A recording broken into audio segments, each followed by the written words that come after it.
Aquele dia marcou minha vida para sempre. Eu tinha 14 anos quando acordei e vi minha mãe chorando com ele na sala. O homem que nunca me quis agora implorava por ajuda. Bom dia, meus queridos. Aqui é a Dona Zuleide, com meus 68 anos nas costas e uma história que carrego há mais de 5 décadas. Falo diretamente da minha varanda em Cachoeira do Sul, no Rio Grande do Sul, onde o chimarrão tá sempre pronto e as memórias não me deixam, mesmo quando eu queria que algumas delas fossem embora. Antes de começar essa história difícil, queria falar uma novidade para vocês. A equipe deste canal está fazendo um sorteio de R$ 500 e para participar é muito simples. Se inscreve aqui no canal da vovó, dá aquele joinha que não custa nada e me conta aqui nos comentários alguma curiosidade sobre você. Qual sua cor favorita, comida favorita, o que você mais gosta de fazer ou até mesmo de qual estado do Brasil você está assistindo. Isso ajuda tanto esta velha senhora a continuar dividindo suas histórias e, quem sabe, dar um pouco de força para quem está passando por coisas parecidas com o que vivi. Eu cresci sem pai. Não daquele jeito que a pessoa diz, cresci sem pai, mas via ele de vez em quando. Não, eu cresci sem saber direito que cara ele tinha. Mamãe guardava uma foto antiga, toda amarelada, onde ele aparecia encostado num Fusca velho, cigarro na boca, olhando de lado para a câmera, como se não quisesse estar ali. Esse é teu pai, Zuleide, ela dizia, quando eu insistia muito em perguntar. Morávamos numa casinha simples no bairro Noêmia, um lugar onde todo mundo se conhecia. Minha mãe, Aparecida, trabalhava como costureira, fazendo de tudo um pouco, desde barras de calça até vestidos de noiva, quando aparecia encomenda. O dinheiro era curto, mas nunca faltou comida na mesa ou carinho naquela casa. Mamãe era dessas mulheres fortes que o Brasil tá cheio. Criava filha sozinha, trabalhava de sol a sol e ainda achava energia para contar história na hora de dormir. Teu pai foi embora antes de te conhecer, filha. Ela me explicou quando completei 7 anos e as perguntas ficaram mais insistentes. Ele gostava demais da bebida e pouco da responsabilidade. Quando soube que eu estava grávida, passou 1 semana sem aparecer. Quando voltou, foi só para pegar as poucas roupas dele e dizer que não tinha nascido para ser pai de ninguém. Cresci ouvindo histórias assim, pedaços de um quebra-cabeças que nunca formava a imagem completa. O Valmir, esse era o nome dele, era um homem bonito que encantava as mulheres com conversa mansa, mas que tinha o diabo da cachaça como melhor amigo. Brigava fácil, trabalhava pouco, vivia de biscate em biscate e deixava um rastro de corações partidos por onde passava. Pelo menos era o que a minha tia Jurema dizia quando mamãe não estava por perto. Tua mãe merecia coisa melhor, Zuleide. Mas o coração da gente às vezes escolhe errado. Na escola, nas festinhas de aniversário, em qualquer lugar onde as famílias se reuniam, eu sentia aquele buraco. As outras crianças tinham pais que as levantavam nos ombros, que ensinavam a andar de bicicleta, que brigavam quando precisava. Eu tinha só o silêncio onde devia existir uma voz grave, só o vazio onde devia ter um abraço forte. Não é que mamãe não se esforçasse. Ela fazia por 10. Mas tem coisas que a gente sente falta mesmo sem nunca ter tido. A vida seguia seu curso normal na nossa casinha. Eu ia para a escola, ajudava a mamãe com as costuras quando podia, brincava com as crianças da rua. A ausência do meu pai era como um fantasma que a gente aprende a conviver. Tá sempre lá, mas a gente finge que não vê. Até que tudo mudou naquela manhã. Era um domingo de março, lembro como se fosse hoje. O cheiro de café fresquinho subindo as escadas tinha me acordado. Era costume da mamãe fazer um bolo de fubá nos domingos, então levantei animada, pensando no café da manhã. Foi quando ouvi o choro. Desci as escadas devagarzinho, o coração batendo forte. Mamãe não era de chorar. Ela era daquelas mulheres que guarda as lágrimas para quando está sozinha no quarto, onde ninguém pode ver. Ouvir aquele soluço na sala de estar me assustou mais que qualquer coisa. E lá estava ele. Um homem magro, cabelos já grisalhos apesar de não parecer tão velho, barba por fazer, olheiras fundas que pareciam pintadas no rosto amarelado. Usava uma camisa surrada que já teve tempos melhores e calça jeans desbotada que parecia grande demais para o corpo dele. Estava sentado no nosso sofá, a cabeça baixa, enquanto mamãe chorava em pé, uma mão no rosto. Quem é o senhor? Perguntei da escada, fazendo os dois olharem para mim ao mesmo tempo. Foi mamãe quem falou, enxugando as lágrimas com a manga do roupão. Zuleide, esse é o Valmir, seu pai. Aquelas palavras caíram como pedra no meu estômago. Meu pai?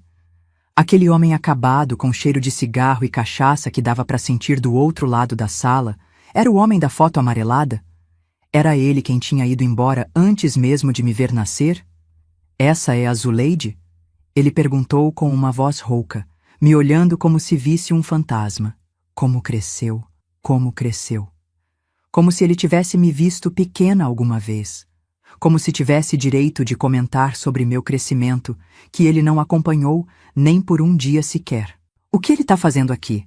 Perguntei para a mamãe, ignorando completamente o homem que agora se levantava com dificuldade do sofá. Zuleide não fala assim, mamãe respondeu, sempre preocupada com os modos, mesmo numa situação daquelas. Teu pai veio, ele precisa de ajuda. Foi então que percebi o quanto mamãe parecia dividida. Tinha raiva nos olhos dela, mas também tinha pena. E talvez, lá no fundo, um restinho daquele amor que um dia sentiu por aquele homem. Ela sempre foi assim, coração mole demais pro próprio bem. Valmir deu 2 passos na minha direção, mancando de leve. Só então notei a aparência doentia dele. Não era só ressaca ou noite mal dormida. Tô doente, filha, ele disse. E aquela palavra, filha, soou tão errada na boca dele que quase ri. Tô sem lugar para ficar, sem dinheiro pros remédios. Vim pedir ajuda para tua mãe, só até melhorar um pouco. E por que a gente ajudaria o senhor? Perguntei, descendo o resto da escada, a coragem crescendo dentro de mim. O senhor lembrou que tinha filha agora? Depois de 14 anos? Zuleide! Mamãe me repreendeu, mas dava para ver que no fundo ela se perguntava a mesma coisa. Eu mereço isso, ele respondeu, surpreendendo a nós duas. Mereço tua raiva, teu desprezo. Fui um pai ausente, um marido que não prestou.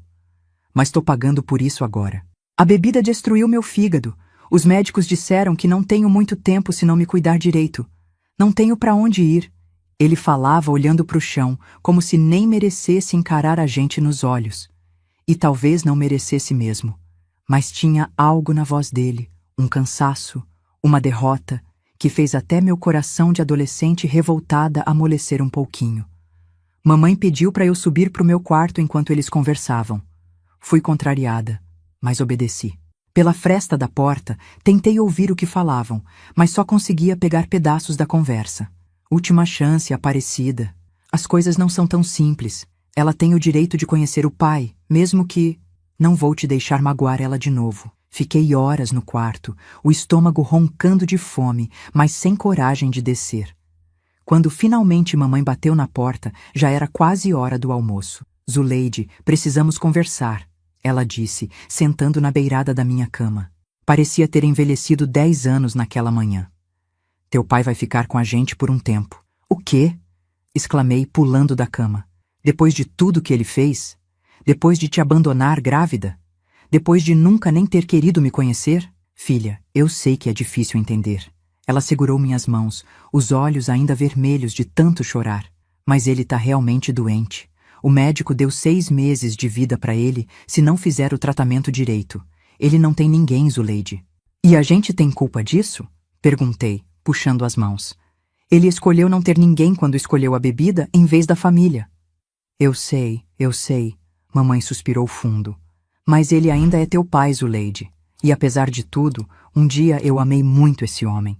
Não posso virar as costas agora, sabendo que ele pode morrer sozinho numa calçada qualquer. Naquele momento, odiei o coração mole da minha mãe. Odiei a capacidade dela de perdoar o que eu achava imperdoável. Mas também admirei, lá no fundo, aquela força que ela tinha de fazer o que achava certo, mesmo quando era difícil. Ele vai ficar no quartinho dos fundos, ela continuou. Vai precisar de ajuda com os remédios, com a alimentação especial. Sei que não é justo pedir isso, mas preciso que você tente, filha. Tente dar uma chance pro teu pai. Não respondi. O nó na garganta era grande demais para deixar qualquer palavra passar. Só balancei a cabeça, concordando sem realmente concordar.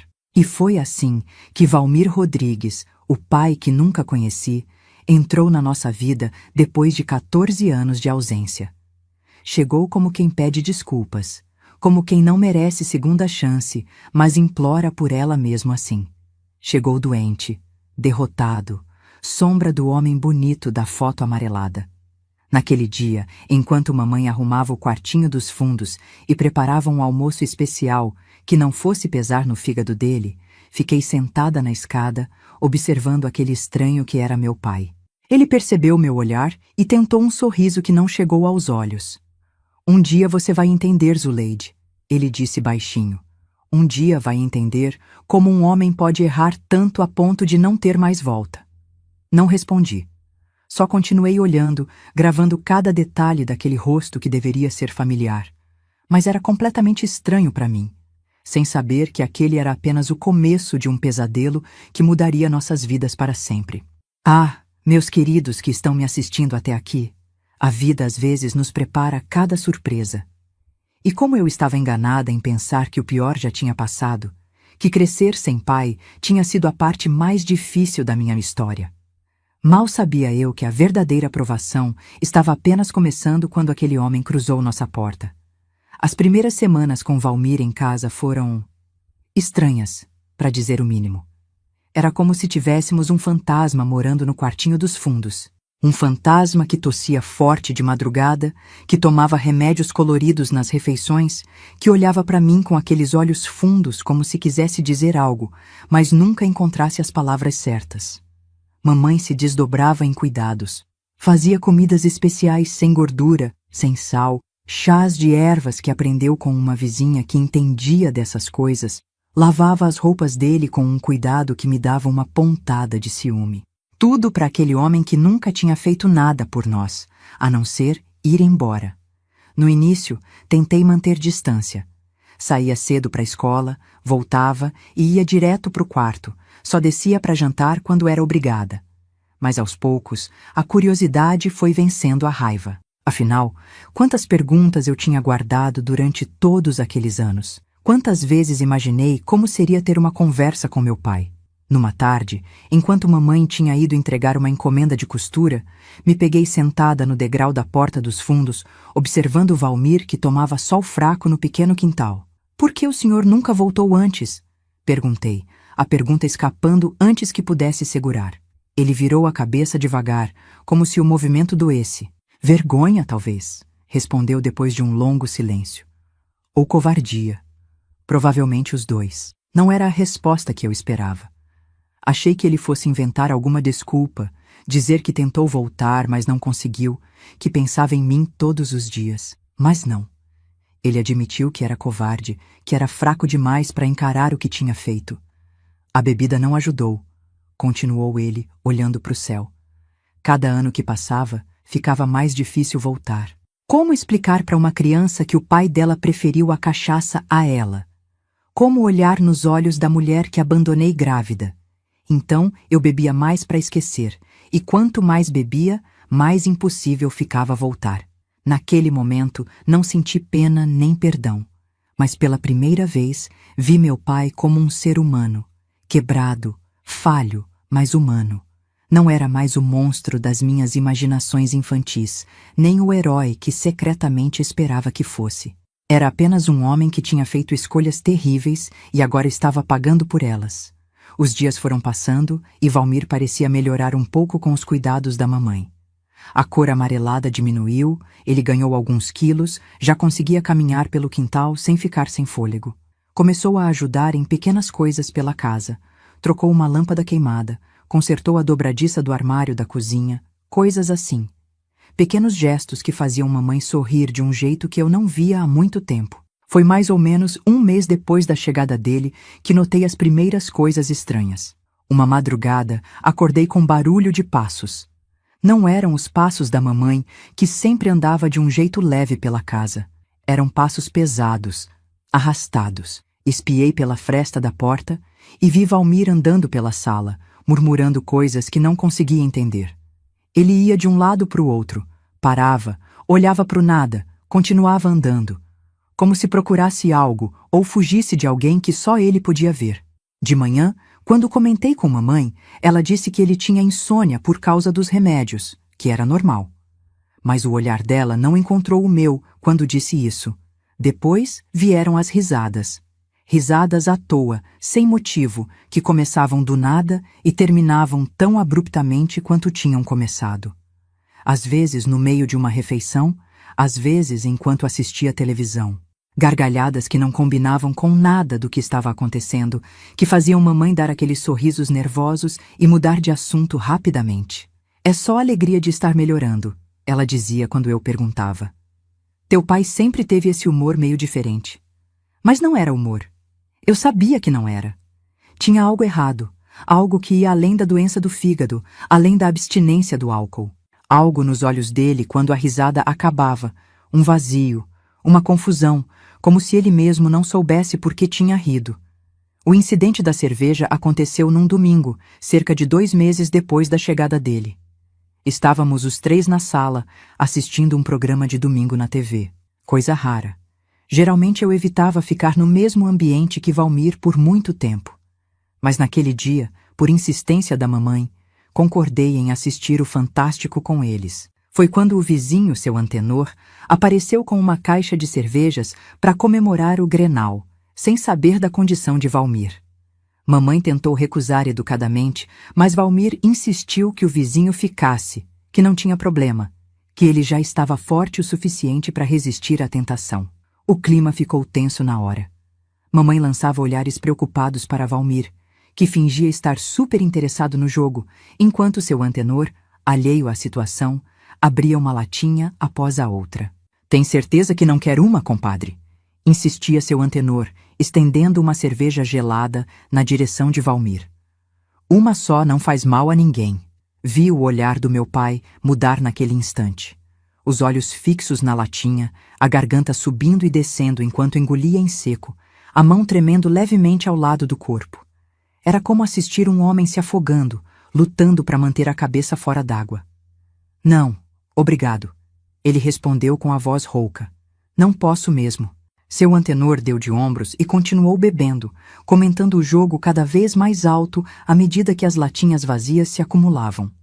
Em algum momento, ele fez um gesto brusco enquanto reclamava do juiz, e a cerveja na sua mão derramou no nosso tapete da sala, aquele tapete bege que mamãe tinha comprado com tanto sacrifício, prestação por prestação. Ups, foi mal, riu seu Antenor, já meio alto. Depois a Aparecida dá um jeito nisso. Foi como se um interruptor tivesse sido ligado. Valmir levantou num pulo, o rosto vermelho, os olhos esbugalhados, apontando o dedo para o vizinho. Respeita a casa dos outros, seu bêbado nojento, gritou, a voz irreconhecível de tanta raiva. Quem você pensa que é para vir aqui, beber na minha casa e ainda sujar o tapete da minha mulher? Seu Antenor, assustado com a reação desproporcional, levantou as mãos em sinal de paz. Calma, compadre. Foi sem querer. Eu pago a limpeza do tapete. Não precisa desse estresse todo. Mas Valmir não ouvia mais. Estava num outro lugar, tomado por uma fúria que parecia ter sido guardada por anos. Avançou para o vizinho, tropeçando no próprio pé, e teria caído se mamãe não tivesse se colocado na frente. Valmir, pelo amor de Deus, foi um acidente, ela implorou, as mãos no peito dele, tentando empurrá-lo de volta para o sofá. Foi quando ele fez algo que mudou tudo entre nós. Empurrou mamãe para o lado com força, fazendo ela bater contra a estante e derrubar os poucos bibelôs que a gente tinha. E quando tentei correr para ajudar minha mãe, ele virou para mim com o braço levantado. O tapa pegou no meu rosto com tanta força que vi estrelas por 1 segundo.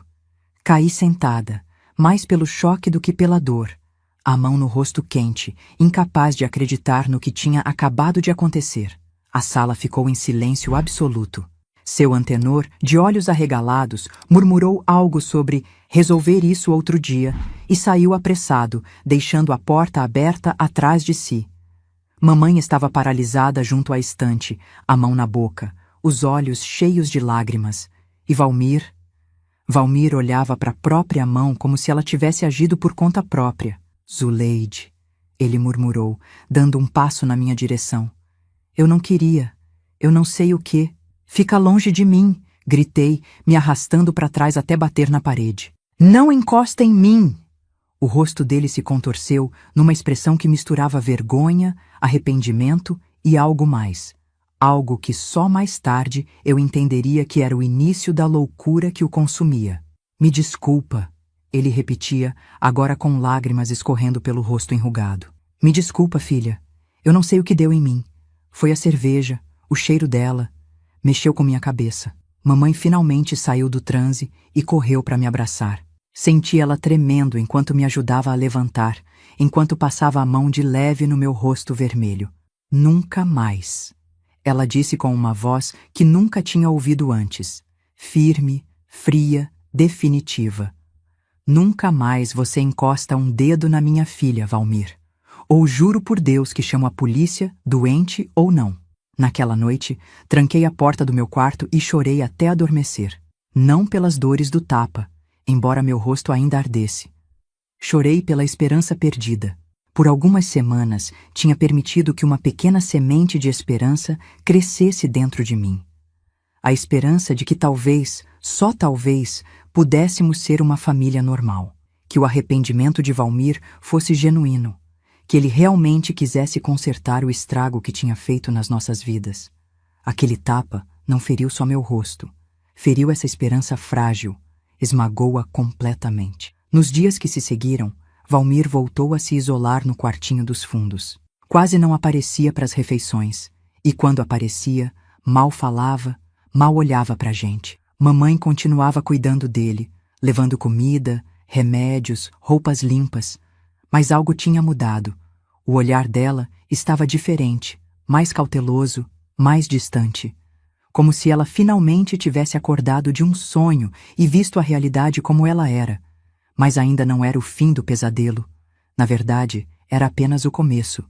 As noites se tornaram o pior momento. Os passos dele pela casa ficaram mais frequentes, mais erráticos. Às vezes eu acordava com o barulho de coisas sendo arrastadas na sala, ou com a voz dele discutindo com ninguém. Falava sozinho por horas, alternando entre sussurros conspiratórios e gritos de raiva. Uma noite, escutei ele na cozinha. Fazia tanto barulho que achei que estava quebrando tudo. Quando mamãe levantou para ver o que era, a segui de longe, morrendo de medo do que iríamos encontrar. Valmir estava sentado no chão da cozinha, cercado de panelas e talheres que tinha tirado dos armários. Organizava tudo em fileiras perfeitas, murmurando algo sobre "eles não vão me achar aqui, e preciso proteger vocês duas". Mamãe conseguiu convencê-lo a voltar para a cama, falando baixinho, com calma, como se lidasse com uma criança assustada. Mas quando voltamos para o corredor, vi o terror nos olhos dela. Ela também não reconhecia mais aquele homem. Não era mais o Valmir que tinha abandonado a gente anos atrás, nem o Valmir doente e arrependido que tinha voltado pedindo ajuda. Era algo diferente. Algo quebrado além do conserto. No dia seguinte, enquanto Valmir dormia, ele agora passava grande parte do dia dormindo e a noite toda acordado. Mamãe me chamou para uma conversa séria. "Zuleide, teu pai não tá bem", ela disse, esfregando as mãos uma na outra, um gesto nervoso que tinha desde que me lembro. "Não é só o fígado. Tem algo errado com a cabeça dele. Acho que a gente devia mandar ele embora, mãe", respondi, a marca do tapa já sumida do meu rosto, mas ainda bem viva na minha memória. "Ele tá ficando perigoso." Mamãe balançou a cabeça, suspirando fundo. "Não posso fazer isso, filha. Ele não tem para onde ir. Não tem ninguém. E nesse estado, ele não duraria uma semana na rua. E a gente? Vai durar quanto tempo com ele aqui?" Perguntei, a voz mais dura do que pretendia. O olhar dela encontrou o meu, e vi ali o conflito que a destruía por dentro. O amor que um dia sentiu por aquele homem, o instinto de cuidar de alguém claramente doente, a responsabilidade de mãe de me proteger acima de tudo. "Vou levar ele no médico amanhã", ela decidiu finalmente. "Não é normal esse comportamento. Talvez precisem ajustar os remédios, talvez precise de outro tipo de ajuda." Concordei, aliviada por ela finalmente admitir que precisávamos de ajuda externa, que não podíamos lidar com aquilo sozinhas. Mas o amanhã trouxe coisas muito piores que qualquer consulta médica poderia resolver. Coisas que mudariam o curso das nossas vidas para sempre, que me marcariam de formas que nenhuma menina de 14 anos deveria ser marcada. Aquela noite, meus amores que estão me ouvindo, aquela noite do dia 17 de maio de 1971, foi quando nosso pequeno inferno particular se transformou num pesadelo sem fim. Foi quando descobri que existem monstros de verdade neste mundo, e que às vezes eles têm o mesmo sangue que corre nas nossas veias. Fui acordada no meio da noite por um barulho que jamais vou esquecer enquanto viver. Não era um grito comum, desses que a gente ouve numa discussão ou quando alguém leva um susto. Era um som primitivo, desesperado, o tipo de grito que sai quando a pessoa está além do medo, além do desespero. Era a voz da minha mãe. O relógio na mesinha marcava 2h37 da madrugada. Sentei na cama num pulo, o coração batendo tão forte que parecia querer sair pela boca. Depois do grito veio um baque surdo, como se algo pesado tivesse caído no chão. Depois, silêncio. Um silêncio pior que qualquer grito. Fiquei paralisada por alguns segundos, aqueles momentos em que o corpo ainda não consegue obedecer ao cérebro. A parte racional de mim dizia para ficar quieta, trancar a porta, me esconder. Mas a outra parte, a que sabia que minha mãe estava lá embaixo e precisava de ajuda, me fez levantar e caminhar em direção à porta. Abri devagar, tentando não fazer barulho. O corredor estava escuro. Apenas um filete de luz vinha da sala lá embaixo. Desci a escada degrau por degrau, cada passo mais difícil que o anterior, como se meu corpo soubesse que o que eu ia encontrar mudaria minha vida para sempre. O que vi quando cheguei ao último degrau ficou gravado na minha mente como uma fotografia terrível que nunca desbota, nunca fica menos nítida com o passar dos anos. Mamãe estava caída no chão da sala, o corpo estranho, em uma posição que pessoa nenhuma escolheria ficar. Uma poça escura se espalhava embaixo da cabeça dela. O cabelo sempre tão arrumado, agora empapado num vermelho que parecia preto na luz fraca. E os olhos, meu Deus, os olhos abertos olhando para o nada, sem piscar, sem vida. Parado ao lado dela, segurando um abajur quebrado e ensanguentado, estava Valmir, meu pai. A camisa do pijama manchada do mesmo vermelho escuro que se espalhava no chão. Os olhos arregalados como os de um animal acuado. A respiração ofegante de quem acabou de fazer um grande esforço. Pai? A palavra escapou como um sussurro, minha voz tão fraca que nem parecia minha. Ele virou a cabeça na minha direção num movimento brusco, como se só agora percebesse que eu estava ali. Por um momento não vi reconhecimento naqueles olhos injetados. Era como se ele olhasse através de mim, para algo ou alguém que só ele podia ver. Ela não queria me ouvir, ele disse, a voz pastosa, arrastada. Só então percebi que ele tinha bebido. O cheiro de cachaça era forte mesmo àquela distância. Eu disse que eles estavam vindo atrás de nós, que precisávamos fugir, mas ela não queria me ouvir. Dei um passo para trás, a compreensão do que estava acontecendo me atingindo como um soco no estômago. Mamãe estava morta. Meu pai a tinha matado. E agora estávamos só nós dois na casa. Ele completamente fora de si, ainda segurando a arma do crime. Você matou a mamãe, falei, as lágrimas finalmente vindo, embaçando minha visão. Não! Ele gritou, largando o abajur que caiu com um baque surdo no tapete manchado. Não matei ninguém, foi um acidente. Ela caiu, bateu a cabeça. Eu só queria que ela me ouvisse. Ele deu um passo na minha direção, as mãos estendidas como se quisesse me alcançar. Instintivamente, recuei mais, subindo um degrau da escada. Algo no meu movimento pareceu despertar algo nele. O olhar mudou, focou em mim de verdade pela primeira vez. Você vai contar para eles, não vai? Perguntou, a voz subitamente mais baixa, mais controlada, mais assustadora. Vai dizer que eu matei ela. Vão me prender de novo. De novo? A palavra escapou antes que eu pudesse pensar. Um sorriso estranho se formou no rosto dele. Um sorriso que não combinava em nada com a cena macabra ao nosso redor. Sua mãe nunca contou? Passei 3 anos preso antes de conhecer ela. Briga de bar, esfaqueei um sujeito que não pagou uma dívida. Ele riu, um som horrível naquele momento. Aparecida era a única que não sabia do meu passado. Ou fingia não saber. Mulher tola, sempre acreditando no melhor das pessoas. Cada palavra dele era como uma faca torcendo na ferida aberta que era meu coração naquele momento. Como ele podia falar assim da mulher que acabara de matar? Da mulher que o acolheu mesmo depois de tudo que ele fez? Não vou deixar você estragar tudo agora, ele continuou, agora caminhando decidido na minha direção. Não vou voltar para a cadeia, não depois de tudo que passei. Virei e subi a escada correndo, o terror me dando uma força que não sabia que tinha. Ouvi os passos pesados dele atrás de mim, subindo os degraus 2 a 2, apesar da idade e da doença. Entrei no meu quarto e tentei fechar a porta, mas ele já estava lá, empurrando com o ombro, forte demais para mim. Para, pai! Por favor! Gritei, sabendo que não adiantava, que não havia vizinhos perto o suficiente para ouvir, que estávamos sozinhos naquele pesadelo. Ele conseguiu empurrar a porta com força suficiente para me fazer cair para trás, batendo contra a cama. Entrou no quarto e fechou a porta atrás de si, virando a chave na fechadura. O barulho do metal girando soou como uma sentença final. Não queria que as coisas fossem assim, ele disse, parado sobre mim, bloqueando qualquer rota de fuga. Eu realmente queria ser um pai para você, Zuleide. Queria consertar as coisas, mas agora é tarde demais. O que aconteceu a seguir é algo que tento todos os dias da minha vida esquecer, mas não consigo. A memória está lá, sempre fresca, sempre dolorosa, como uma ferida que nunca cicatriza completamente. Ele se jogou sobre mim com todo o peso do corpo, me imobilizando contra a cama.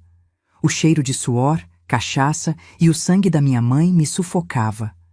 Tentei lutar, arranhar, morder, mas ele era muito mais forte. Mesmo doente. Com uma das mãos, ele segurou meus pulsos acima da cabeça. Com a outra, começou a rasgar minha camisola. Se ficar quietinha vai doer menos. Ele murmurou contra meu pescoço, a voz tão diferente daquela do homem que pediu ajuda à minha mãe meses atrás. Sempre quis saber se você era parecida com ela. O horror daquelas palavras me deu um último impulso de resistência. Consegui soltar uma das mãos e acertar as unhas no rosto dele, arranhando fundo o suficiente para sentir a pele rasgar sob meus dedos. Ele urrou de dor e me deu um tapa com tanta força que vi estrelas. Depois outro e mais outro, até que meu corpo ficou mole, sem forças para lutar. O gosto de sangue na minha boca se misturava com as lágrimas que não paravam de cair. O que se seguiu foi o pior pesadelo que uma menina de 14 anos poderia viver.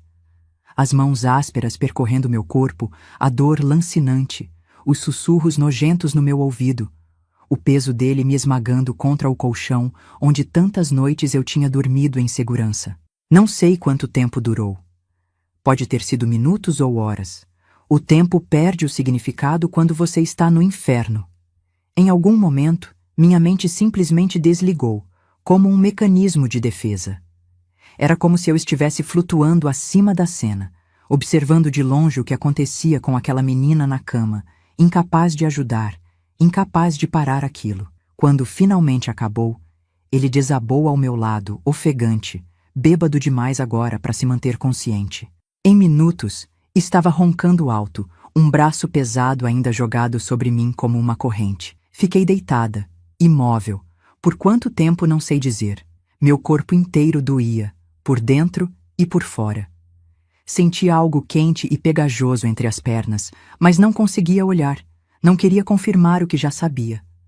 Lágrimas silenciosas escorriam pelo meu rosto, mas não emitia som algum, com medo de acordá-lo, de que tudo começasse de novo. Quando tive certeza que ele estava em sono profundo, me arrastei para fora da cama, cada movimento uma agonia. Peguei a primeira roupa que encontrei, um vestido velho que estava jogado na cadeira, e vesti com dificuldade, minhas mãos tremendo tanto que mal conseguia abotoar. Minha mente estava estranhamente calma agora, funcionando com uma clareza que não combinava com o caos ao meu redor. Sabia que precisava sair dali. Sabia que se ele acordasse, provavelmente me mataria como tinha feito com mamãe. Eu era a única testemunha do que ele tinha feito. E agora, eu era mais um crime na consciência dele. Se é que ainda tinha uma. A janela do meu quarto dava para o telhado da varanda. Não era uma queda tão grande, mas ainda assim assustadora para uma menina que nunca tinha feito nada parecido. Abri a janela com cuidado para não fazer barulho, o vento frio da madrugada batendo no meu rosto, dando uma falsa sensação de limpeza depois de tudo que tinha acontecido. Olhei uma última vez para o homem que era meu pai, agora roncando na minha cama, inconsciente do mal que tinha feito, da vida que tinha destruído. Primeiro a da minha mãe, depois a minha. Senti um ódio que nunca tinha experimentado antes, um ódio tão grande que por um segundo pensei em pegar a tesoura na minha escrivaninha e acabar com ele ali mesmo, enquanto dormia. Mas não podia. Não era uma assassina. Não seria como ele. Com cuidado, passei pela janela e me sentei no telhado da varanda, sentindo as telhas ásperas sob minhas pernas machucadas. O céu começava a clarear levemente. Devia ser por volta das 5 da manhã. Logo o dia nasceria, como se nada tivesse acontecido, como se o mundo não tivesse acabado de desmoronar para uma menina de 14 anos em Cachoeira do Sul. Arrastei-me até a beira do telhado e olhei para baixo. A queda era maior do que parecia de dentro do quarto. Lá embaixo havia um canteiro com as flores que mamãe tanto cuidava.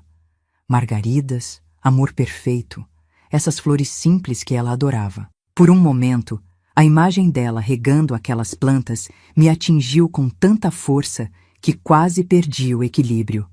Nunca mais veria minha mãe. Nunca mais sentiria o abraço dela, o cheiro de lavanda que ela sempre tinha, o som da risada dela nas raras vezes em que se permitia relaxar. Respirei fundo, engolindo o soluço que ameaçava escapar. Não podia fazer barulho agora. Precisava ser forte, por mim e pela memória da minha mãe. Com cuidado, virei de barriga para baixo e comecei a me pendurar pela beirada do telhado, os pés procurando apoio na coluna da varanda. A dor no meu corpo protestava a cada movimento, mas a adrenalina e o medo me davam forças para continuar. Meus pés finalmente encontraram a coluna de madeira e comecei a descer, abraçada a ela como se fosse um mastro de navio em meio a uma tempestade. Quando estava quase chegando ao chão, meus braços fraquejaram e caí de costas no canteiro de flores. O impacto foi abafado pela terra fofa, mas ainda assim, doloroso o suficiente para me deixar sem ar por alguns segundos. Fiquei deitada ali, entre as flores da mamãe, olhando para o céu que clareava cada vez mais. Uma parte de mim queria simplesmente ficar ali, deixar que as horas passassem, que a vida acabasse junto com a noite. Que sentido tinha continuar depois de tudo que tinha acontecido? Mas outra parte, mais forte, mais determinada, a parte que minha mãe tinha criado com tanto amor e sacrifício, me empurrou para levantar, para sobreviver, para buscar justiça pelo que aquele monstro tinha feito. Com esforço, me coloquei de pé.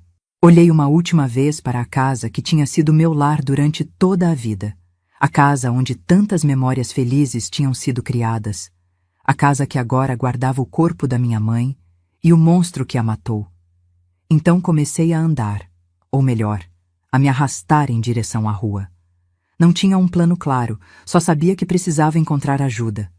Precisava encontrar alguém que acreditasse em mim, que pudesse parar Valmir antes que ele fugisse, antes que fizesse mal a mais alguém. Lembrei do tenente Acácio, que morava algumas ruas abaixo da nossa. Ele não era exatamente um vizinho, mas mamãe sempre falava bem dele. Dizia que era um homem honesto, correto, um dos poucos policiais em quem se podia confiar. Ele tinha ajudado quando a casa da dona Jurema, nossa vizinha idosa, foi assaltada ano passado. Com esse destino em mente, comecei a andar o mais rápido que meu corpo machucado permitia. As ruas estavam desertas àquela hora. Cachoeira do Sul ainda dormia, alheia à tragédia que tinha acontecido na casa da costureira Aparecida. Cada passo era uma agonia, cada respiração um esforço. Mas continuei andando, movida pelo desespero, pelo medo, pela necessidade de fazer alguém acreditar no pesadelo que tinha vivido.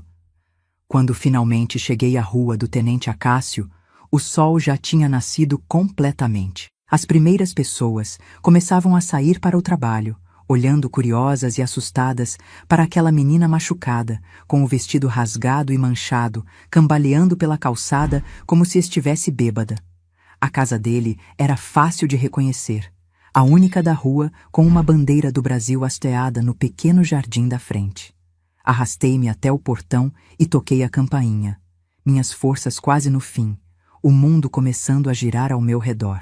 A porta se abriu e vi um homem alto, de cabelos grisalhos cortados rente, usando uma camiseta branca e calça de pijama. Ele olhou para mim confuso por um segundo. Então seus olhos se arregalaram em reconhecimento e horror. Meu Deus, menina! O que aconteceu com você? Abri a boca para responder, para contar tudo, para implorar por ajuda. Mas nenhum som saiu. Em vez disso, o mundo escureceu ao meu redor e senti meu corpo cair, como se todas as cordas que me mantinham em pé tivessem sido cortadas de uma só vez. A última coisa que lembro antes de perder a consciência foi dos braços fortes me segurando antes que eu atingisse o chão, e uma voz grave gritando para alguém chamar uma ambulância. Depois, só escuridão.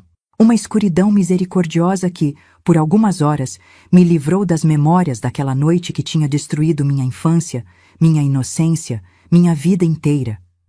Ah, meus queridos que estão me ouvindo, como é difícil reviver essas memórias, mesmo depois de tantos anos. Às vezes me pergunto se deveria enterrá-las de vez, deixar que o passado fique no passado.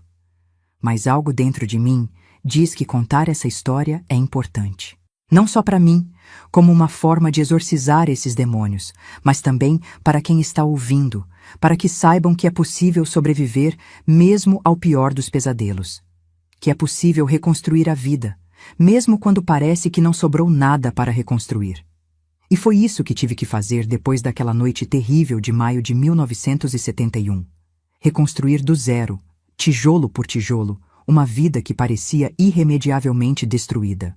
Acordei num quarto de hospital, o cheiro de desinfetante invadindo minhas narinas, o bip constante de uma máquina ao lado da cama marcando os segundos, lembrando que, apesar de tudo, eu ainda estava viva. Tentei me mover e uma dor aguda percorreu meu corpo inteiro, trazendo de volta todas as memórias que por um breve momento de inconsciência tinha conseguido esquecer. Uma enfermeira entrou no quarto assim que percebeu que eu estava acordada. Tinha um rosto bondoso, daqueles que parecem feitos para confortar pessoas em momentos difíceis. Ajustou o soro no meu braço, verificou meus sinais vitais e me disse, com uma voz suave, que o médico logo viria me ver. Notei que ela evitava olhar diretamente nos meus olhos, como se temesse o que poderia encontrar ali. O médico, um senhor de cabelos brancos e olheiras profundas, examinou meus ferimentos com uma gentileza que me fez chorar silenciosamente. Explicou que eu tinha várias contusões, um pulso torcido, alguns cortes que precisaram de pontos. Falou de outras coisas também, coisas que uma menina de 14 anos não deveria ter que ouvir, sobre exames, evidências, procedimentos. Usou palavras técnicas que eu não entendia completamente, mas cujo significado terrível captava mesmo assim. Quando terminou o exame, disse que tinha algumas pessoas que precisavam falar comigo. Vi o medo nos olhos dele ao dizer isso, como se temesse que aquela conversa fosse me quebrar de vez. O tenente Acácio entrou acompanhado de uma mulher que se apresentou como assistente social. Sentaram-se nas cadeiras ao lado da minha cama, seus rostos sérios, preparados para o pior. O que era adequado, porque o pior era exatamente o que eu tinha para contar. Com voz trêmula no início, depois mais firme à medida que as palavras encontravam seu caminho, contei tudo. Sobre a volta do meu pai meses atrás, os comportamentos estranhos, o tapa, as noites de insônia, e então sobre aquela madrugada, o grito da minha mãe, o baque surdo, o sangue no chão da sala, os olhos dela abertos para o nada. Contei sobre a confissão embriagada dele, sobre como tentei fugir, sobre o que aconteceu no meu quarto. Durante todo o relato, o tenente Acácio tomava notas em um pequeno caderno, o rosto cada vez mais sombrio. A assistente social segurava minha mão, apertando-a gentilmente nos momentos em que minha voz falhava, em que as lágrimas tornavam impossível continuar. Quando terminei, um silêncio pesado caiu sobre o quarto, quebrado apenas pelo bip insistente da máquina, Aquele som que parecia cada vez mais uma acusação. Você está viva, enquanto minha mãe não estava mais. Já mandamos uma viatura até sua casa, disse finalmente o tenente Acácio, fechando o caderno. Vamos encontrar seu pai, Zuleide. Ele vai pagar pelo que fez. Mas algo no tom dele me disse que havia mais. Algo que ele não queria me contar. Algo que tornaria aquele pesadelo ainda pior, se é que isso era possível. O que foi? Perguntei, reconhecendo a hesitação no olhar dele. Tem algo que vocês não estão me dizendo. O tenente trocou um olhar rápido com a assistente social, que assentiu levemente, como se desse permissão para continuar. Quando a viatura chegou na sua casa, seu pai já não estava mais lá. Ele disse finalmente, escolhendo as palavras com cuidado. Encontraram sua mãe, exatamente como você descreveu. Estamos procurando Valmir agora. Temos homens nas estradas, nas estações de ônibus, em todos os lugares que ele poderia tentar fugir. A ideia de que ele tinha escapado, de que estava em algum lugar lá fora enquanto eu estava presa naquele hospital, me encheu de um terror que nenhuma palavra pode descrever. E se ele viesse atrás de mim? E se tentasse terminar o que começou? Ele não vai te encontrar, disse a assistente social, como se lesse meus pensamentos. Você está segura aqui. Há um policial na porta do seu quarto e vai continuar assim até pegarmos seu pai. Assente, tentando acreditar naquelas palavras, tentando encontrar conforto onde parecia impossível. Nos dias que se seguiram, fiquei no hospital, recuperando-me fisicamente enquanto minha mente tentava processar tudo o que tinha acontecido. Recebi a visita da minha tia Ivone, irmã da minha mãe, que morava em Santana do Livramento, na fronteira com o Uruguai. Ela chorou abraçada comigo por horas, murmurando palavras de consolo que não conseguiam penetrar a muralha de dor que tinha erguido ao meu redor. Foi ela quem organizou o enterro da minha mãe, poupando-me daquele último golpe. Não pude ir. Ainda estava no hospital. Ainda era considerada frágil demais, tanto física quanto emocionalmente. Às vezes me pergunto se isso foi uma bênção ou uma maldição. Não ter podido me despedir da minha mãe deixou um vazio que nunca foi realmente preenchido. Uma semana depois, quando os curativos já tinham sido removidos e os pontos começavam a cicatrizar, recebi a notícia. Valmir continuava foragido. A polícia tinha seguido várias pistas. Várias testemunhas achavam ter visto alguém com a descrição dele, mas nada concreto. Era como se ele tivesse desaparecido no ar. Vou te levar para minha casa, disse tia Ivone, sentada na beira da minha cama de hospital. Já conversei com os médicos, com a assistente social, com o delegado. Você vai morar comigo em Santana agora. É melhor assim, longe daqui, longe das lembranças. Não respondi.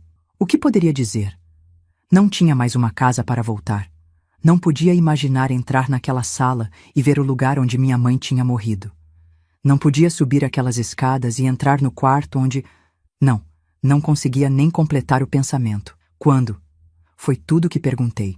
Amanhã, se você se sentir bem o suficiente, respondeu ela, ajeitando uma mecha do meu cabelo atrás da orelha, um gesto tão parecido com o que mamãe fazia que senti as lágrimas voltarem. Arrumei um quarto só para você lá em casa. Não é grande coisa, mas vai ser um recomeço. Assenti, grata pela bondade dela. Pela chance de fugir daquela cidade que agora guardava apenas pesadelos para mim. Quando saí do hospital no dia seguinte, uma viatura nos esperava. Não era só uma cortesia, era proteção. Mesmo com Valmir desaparecido há uma semana, ninguém queria arriscar. Ele poderia estar em qualquer lugar, esperando uma oportunidade. A viagem até Santana do Livramento foi longa e silenciosa. Tia Ivone tentou puxar conversa algumas vezes, falando sobre a cidade, sobre como eu ia gostar da escola nova, sobre os primos que mal me conheciam, mas estavam ansiosos para me receber.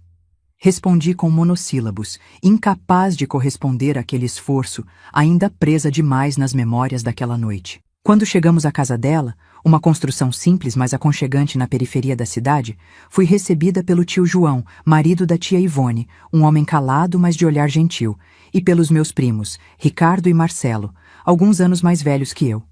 Todos me trataram com um cuidado que beirava a reverência, como se eu fosse feita de vidro e pudesse quebrar a qualquer toque mais brusco. E talvez fosse mesmo assim que eu me sentia, frágil, quebrada, remendada às pressas, mas com rachaduras que nenhum cuidado conseguiria consertar completamente. As primeiras semanas na casa da tia Ivone foram um borrão de pesadelos, consultas com psicólogos, depoimentos formais para a polícia que ainda procurava Valmir.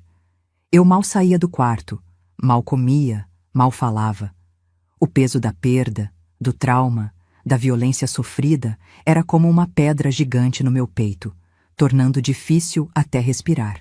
Foi numa dessas noites de insônia, cerca de um mês depois de chegar a Santana, que ouvi uma conversa que não deveria ter ouvido.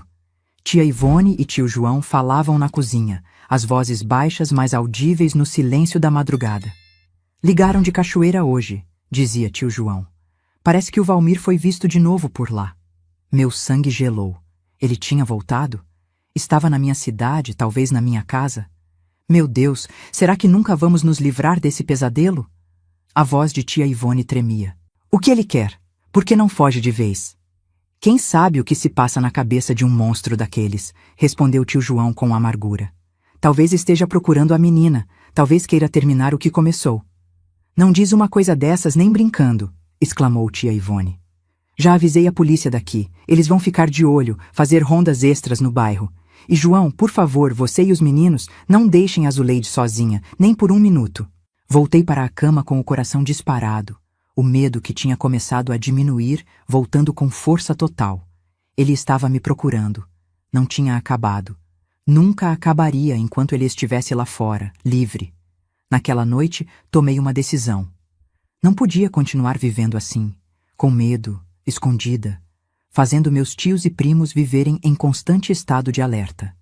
Não era justo com eles, não era justo comigo. Precisava encontrar uma forma de encerrar aquilo de uma vez por todas. Nos dias que se seguiram, comecei a prestar mais atenção nas conversas, nos noticiários locais, em qualquer informação sobre Valmir. Descobri que ele tinha sido visto várias vezes em Cachoeira, sempre perto da nossa antiga casa, sempre à noite.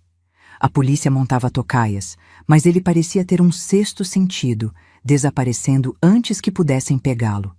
Então, num domingo enquanto arrumava a mesa para o almoço, ouvi algo no rádio que tio João escutava na varanda. Um repórter falava sobre os preparativos para a festa de São João em Cachoeira do Sul, mencionando que, apesar dos recentes acontecimentos que tinham chocado a cidade, a tradição seria mantida. A praça central seria decorada, haveria música ao vivo, barracas de comida, jogos para as crianças. Foi como se uma lâmpada se acendesse na minha cabeça. Era isso, a festa de São João, o único evento do ano em que a cidade inteira se reunia na praça. Se Valmir estava em Cachoeira, se estava obcecado com a casa, com o que tinha deixado para trás, ele certamente estaria por perto durante a festa. Talvez fosse a chance da polícia finalmente pegá-lo. Mas para isso, eles precisariam saber onde procurar exatamente. Precisariam de uma isca. O plano começou a se formar na minha mente. Terrível, arriscado, mas possível. Eu voltaria à Cachoeira para a festa de São João. Deixaria que me vissem, que a notícia se espalhasse. Valmir certamente ouviria, e se realmente estivesse me procurando, viria atrás de mim. A polícia estaria preparada, esperando. Seria uma armadilha. Claro, nunca conseguiria convencer tia Ivone e tio João a me deixarem voltar à Cachoeira, muito menos para ser usada como isca. Teria que fazer isso sozinha, sem que soubessem. Nas 2 semanas que se seguiram, planejei cada detalhe com um cuidado que não sabia que era capaz. Juntei o pouco dinheiro que tinha guardado, algumas moedas que tia Ivone me dava de vez em quando, uma nota de 5 cruzeiros que tio João me deu no meu aniversário. Não era muito, mas daria para a passagem de ônibus. Descobri os horários dos ônibus que iam para a Cachoeira, memorizei o itinerário. Escrevi uma carta para o tenente Acácio, explicando o meu plano, pedindo que organizasse uma operação para capturar Valmir durante a festa. Não tinha certeza se a carta chegaria a tempo ou se ele levaria a sério o plano de uma menina de 14 anos, mas era o melhor que podia fazer. A festa seria no sábado, dia 24 de junho. Na sexta à noite, depois que todos foram dormir, arrumei uma pequena mochila com uma muda de roupa e o dinheiro que tinha juntado. Coloquei a carta para o tenente Acácio dentro de um envelope que tinha conseguido na escola, com o endereço da delegacia de Cachoeira do Sul. Deixei um bilhete para a tia Ivone na minha cama, explicando que precisava voltar, que precisava encerrar aquele capítulo, que ficaria bem e voltaria logo.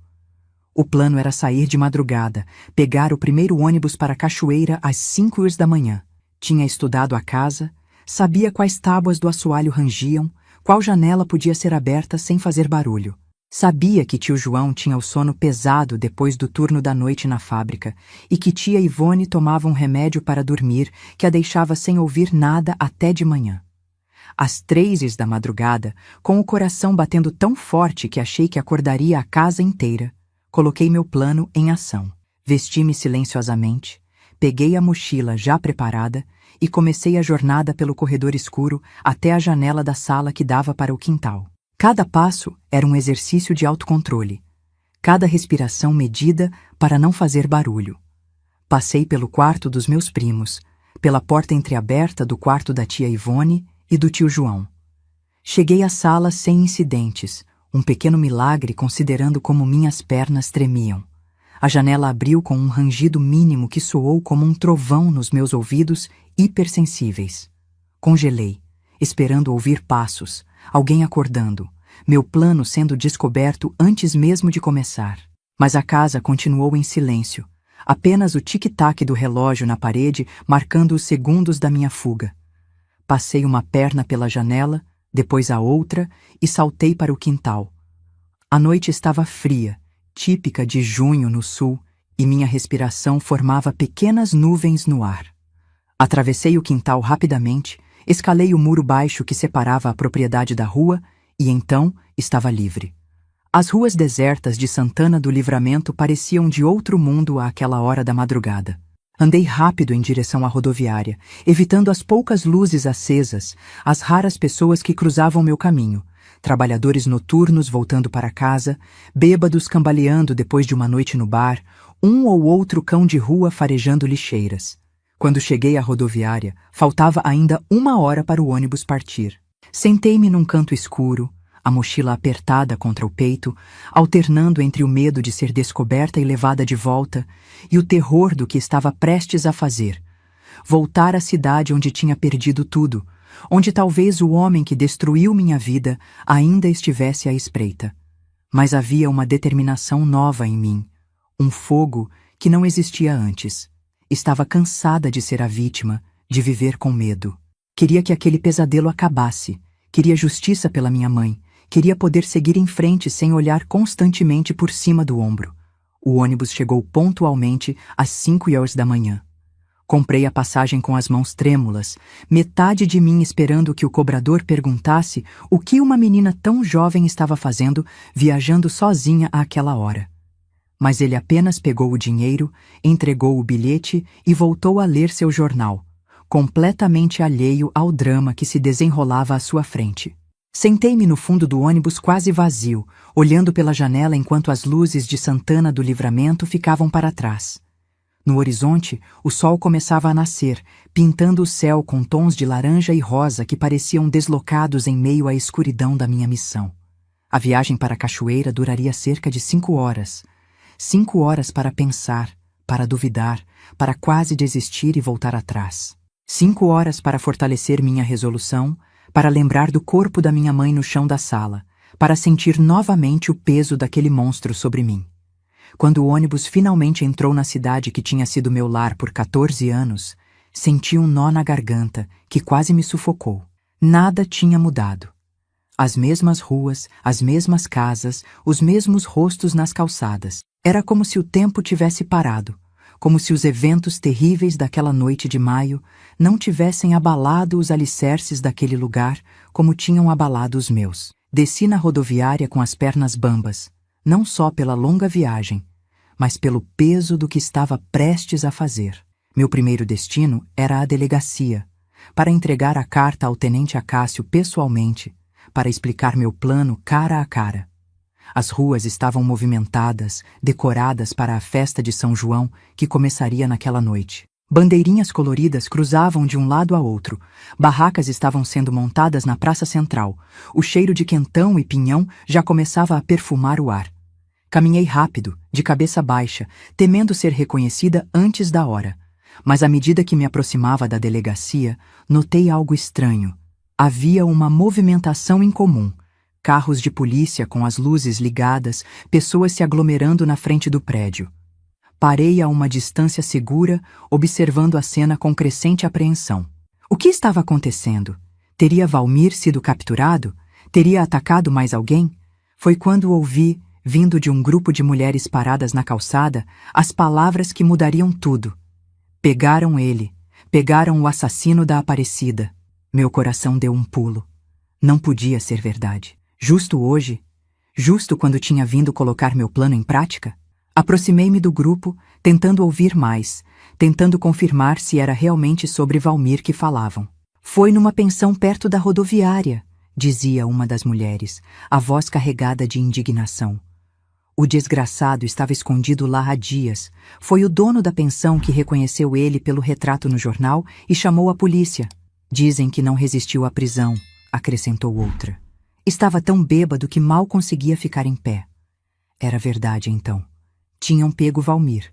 Meu plano não seria mais necessário. A justiça tinha encontrado seu caminho, mesmo sem a minha intervenção. As pernas fraquejaram e precisei me apoiar numa parede para não cair. Uma mistura confusa de emoções me inundou.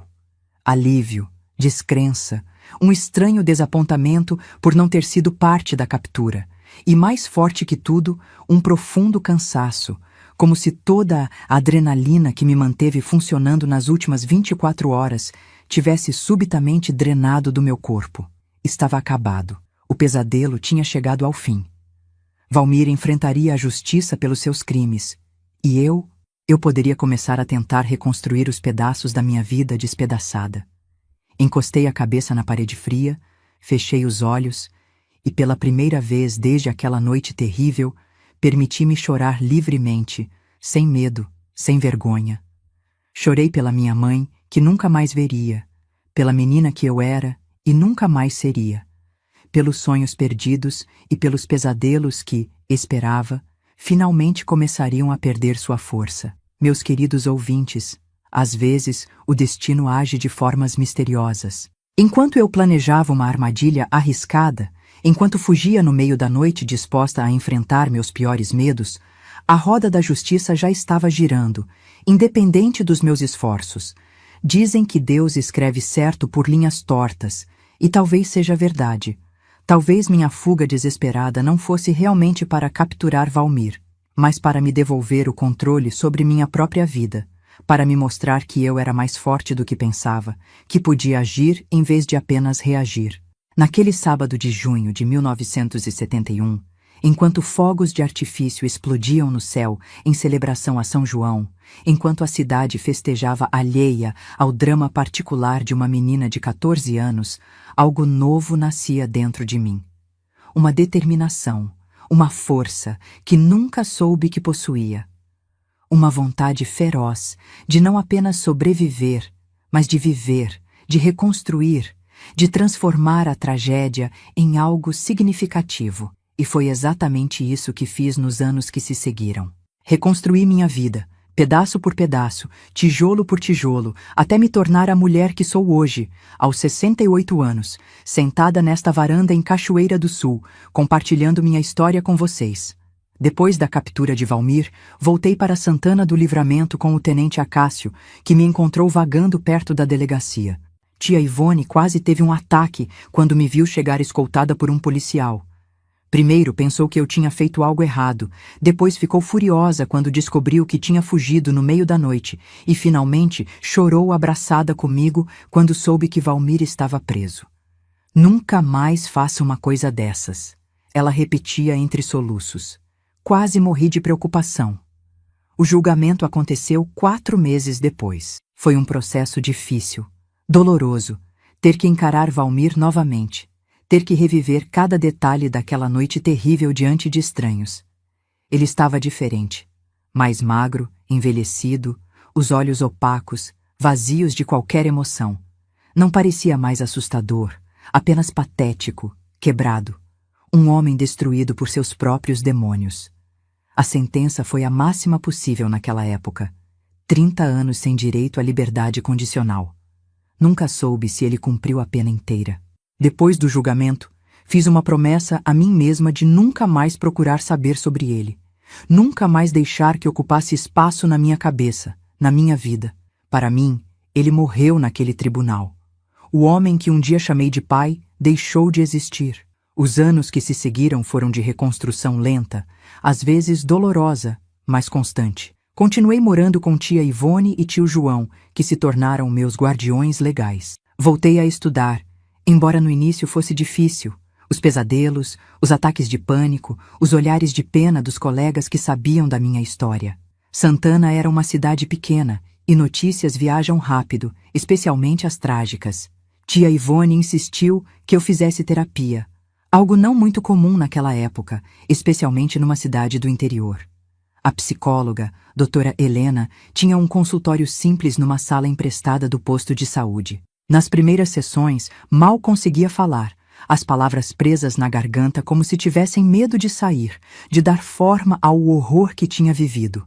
Leva o tempo que precisar, ela dizia com uma paciência infinita. Estou aqui para ouvir quando estiver pronta. Foi a doutora Helena quem me ensinou que o trauma não é algo que superamos completamente, mas algo que aprendemos a carregar, a integrar a nossa história sem deixar que defina quem somos. Foi ela quem me ajudou a transformar a raiva em combustível para seguir em frente, para construir algo significativo a partir das ruínas. Aos 18 anos, contra todas as expectativas, consegui uma bolsa para estudar Direito em Porto Alegre.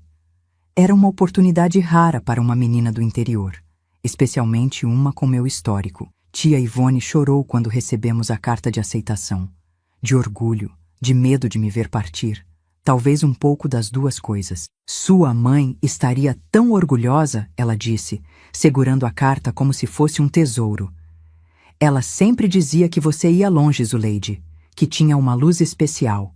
Mudar para Porto Alegre em 1975 foi como entrar em outro mundo. A capital era grande, barulhenta, cheia de possibilidades que Santana e Cachoeira jamais poderiam oferecer. Nos primeiros meses, dividindo um quarto minúsculo com outras 2 estudantes numa pensão barata, me senti completamente perdida. A universidade era intimidante, os corredores imensos, as salas cheias de jovens que pareciam tão mais preparados, tão mais confiantes do que eu. Sentia-me uma impostora, como se a qualquer momento alguém fosse descobrir que eu não pertencia àquele lugar, que carregava segredos sombrios demais para estar entre pessoas normais. Foi nesse período de dúvidas que conheci Mariana, uma colega de curso que se tornaria minha melhor amiga pelos anos seguintes. Alta, de cabelos cacheados que pareciam ter vida própria e uma risada que ecoava pelos corredores, Mariana era tudo que eu não era. Extrovertida, despreocupada, cheia de amigos e histórias para contar. Por algum motivo que nunca entendi completamente, ela decidiu me adotar. Sentava-se ao meu lado nas aulas, me arrastava para os bares que os estudantes frequentavam depois das aulas, me incluía nos grupos de estudo. Aos poucos, sua luz foi iluminando os cantos escuros da minha alma, me mostrando que ainda havia espaço para amizade, para risadas, para momentos leves, mesmo depois de tudo que tinha passado. Você é muito séria, Zuleide, ela dizia frequentemente. Precisa aprender a viver um pouco. E tentei. Realmente tentei. Aos poucos, fui baixando as muralhas que tinha erguido ao meu redor, permitindo que pessoas entrassem no meu círculo restrito de confiança. Aprendi a sorrir novamente, mesmo quando o sorriso não alcançava completamente meus olhos. Aprendi a falar sobre o clima, sobre livros, sobre política, sobre qualquer coisa que não fosse o passado que tentava deixar para trás. Os estudos se tornaram meu refúgio, minha fortaleza. Mergulhei nos livros de direito com uma dedicação que impressionava até os professores mais exigentes. Havia algo profundamente satisfatório em compreender as leis, os mecanismos da justiça, os sistemas que poderiam ter protegido minha mãe se tivessem funcionado como deveriam.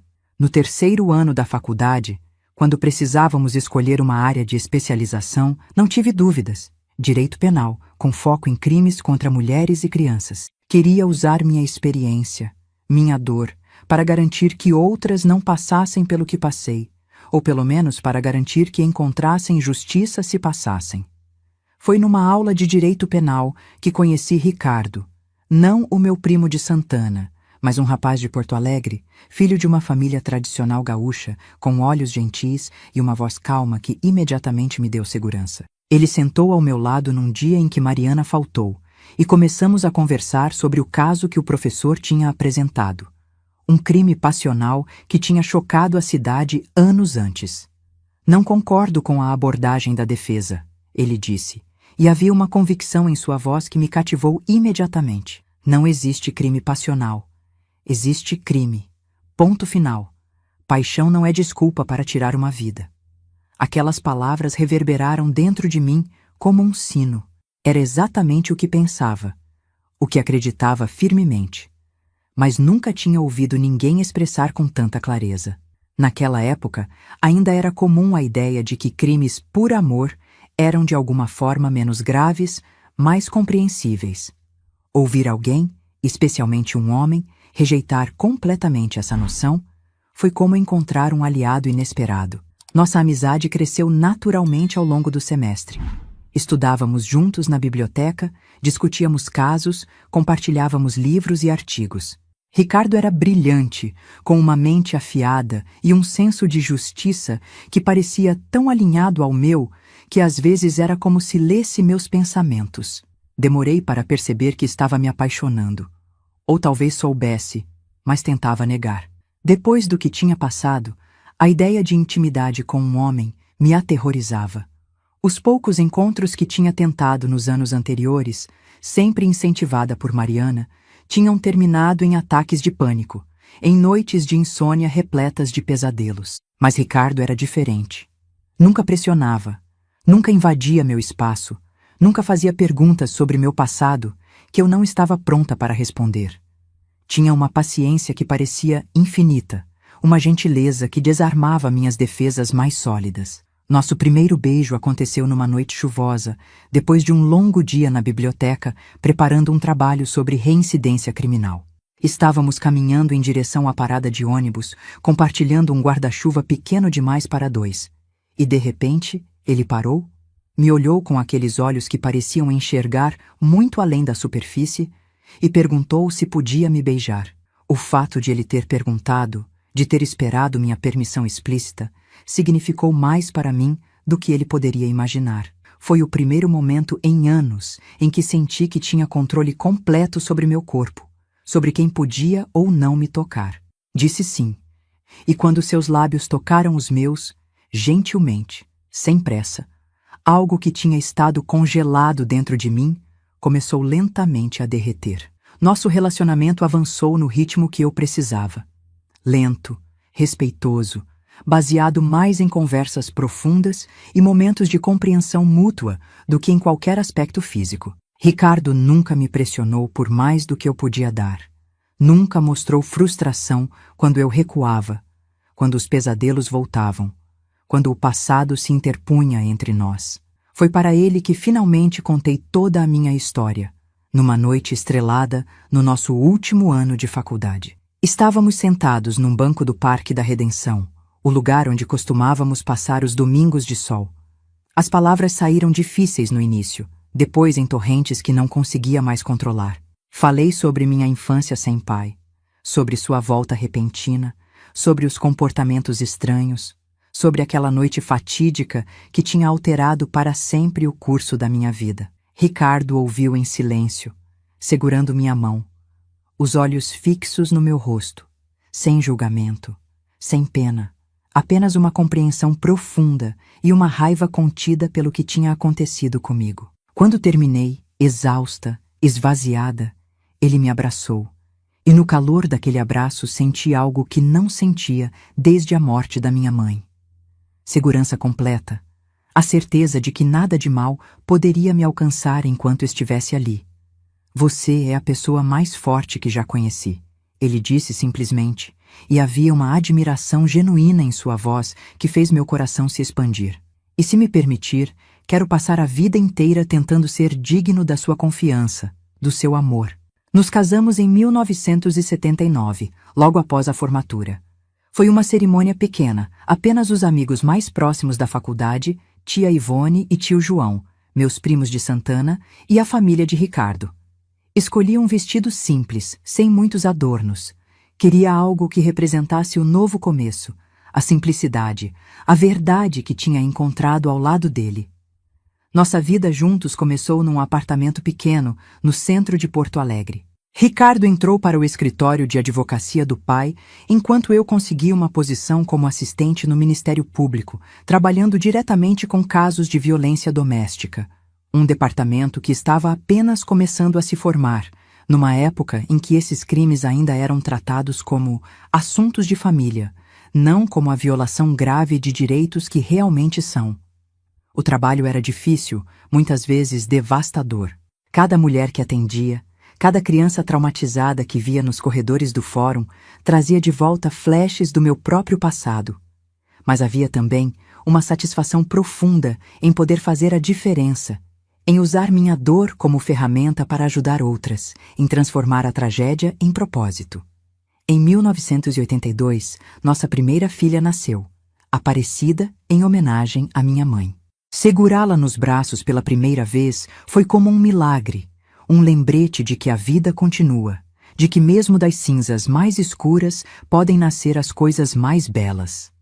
3 anos depois, veio Antônio, nosso segundo filho, completando nossa pequena família. A maternidade trouxe desafios que não esperava, medos irracionais de que algo aconteceria com meus filhos, pesadelos recorrentes onde não conseguia protegê-los, momentos de pânico quando ficava sozinha com eles. A terapia, que nunca tinha abandonado completamente, se tornou novamente parte essencial da minha rotina. É normal, explicou minha nova terapeuta em Porto Alegre. O trauma não desaparece, apenas muda de forma. Agora que você é mãe, seus medos antigos encontraram um novo foco. Com paciência, com o apoio constante de Ricardo, aprendi a lidar com esses medos, a não deixar que controlassem minha relação com meus filhos. Aprendi a ser uma mãe presente, amorosa, protetora sem ser sufocante, forte sem ser rígida. Os anos foram passando. Fui promovida no Ministério Público, eventualmente me tornando a primeira mulher a coordenar o Departamento de Crimes contra Vulneráveis em Porto Alegre. Ricardo abriu seu próprio escritório, especializado em direitos humanos. Nossos filhos cresceram, estudaram, seguiram seus próprios caminhos. Aparecida se tornou médica, Antônio escolheu a música, tornando-se professor de violão no conservatório da cidade. Hoje, olhando para trás aos meus 68 anos, vejo uma vida que nunca imaginei que seria possível naquela noite de terror em 1971. Uma vida cheia, significativa, construída tijolo por tijolo sobre as ruínas do que foi destruído. Uma vida que honra a memória da minha mãe, que transforma sua morte prematura e violenta em algo que ajudou a salvar outras mulheres, outras crianças. Os pesadelos nunca desapareceram completamente. Ainda há noites em que acordo suando frio, o coração disparado. A sensação de mãos me segurando contra minha vontade tão real que preciso acender a luz para me certificar de que estou segura, de que foi apenas mais um sonho. Ainda há dias em que certos barulhos, certos cheiros, me transportam instantaneamente de volta àquela casa em Cachoeira do Sul, àquele quarto, àquele momento. Mas aprendi que isso é parte de quem sou, não tudo que sou. O trauma me moldou, mas não me definiu. As cicatrizes estão lá, visíveis para quem sabe onde procurar, mas não são a primeira coisa que as pessoas veem quando olham para mim. Veem a juíza aposentada, a mãe, a avó de 3 netos lindos, a mulher que ajudou a mudar a forma como o sistema judicial trata crimes contra mulheres e crianças no Rio Grande do Sul. Voltei à Cachoeira do Sul há 5 anos, depois de mais de 4 décadas longe. Ricardo já tinha partido. Um infarto fulminante o levou enquanto dormia. Um adeus tranquilo depois de 35 anos de amor que me curou de formas que nunca achei possíveis. Os filhos estavam estabelecidos em suas próprias vidas e senti um chamado inexplicável para retornar às minhas raízes, para fechar o círculo. Comprei uma casa pequena, não muito longe de onde cresci. Nos primeiros meses, foi difícil. As memórias estavam em cada esquina, em cada rosto mais velho que reconhecia das minhas lembranças de infância. Mas aos poucos, novas memórias começaram a se sobrepor às antigas.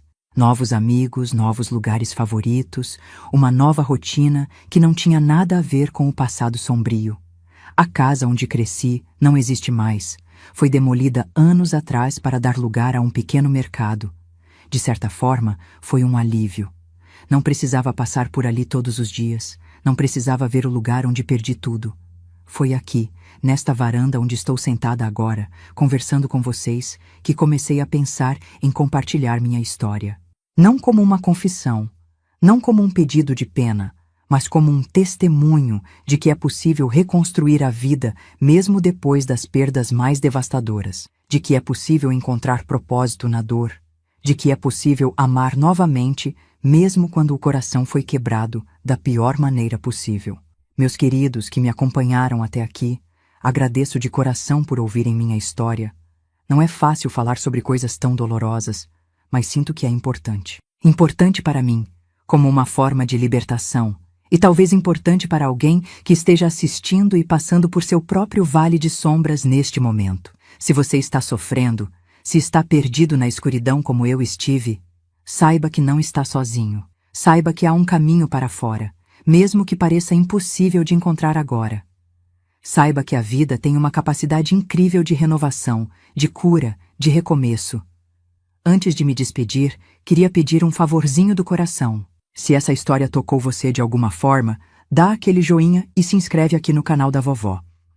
Isso ajuda muito a levar essa mensagem de esperança para mais pessoas que talvez estejam precisando ouvir que é possível sobreviver, é possível recomeçar, é possível encontrar luz mesmo nos momentos mais escuros. E não se esqueça de entrar no nosso grupo de WhatsApp, o link está na descrição do vídeo. Lá compartilhamos todos os dias histórias reais de outras vovós que, como eu, enfrentaram tempestades na vida e encontraram força para seguir em frente. É uma comunidade linda de apoio mútuo, onde ninguém julga ninguém, onde todas as dores são acolhidas e todas as vitórias são celebradas juntas. Um abraço apertado desta vovó que, apesar de tudo, acredita no amor, na força da justiça e na capacidade que todos temos de nos reconstruir, não importa quantas vezes a vida tente nos derrubar. Que Deus cuide de cada um de vocês. Até mais.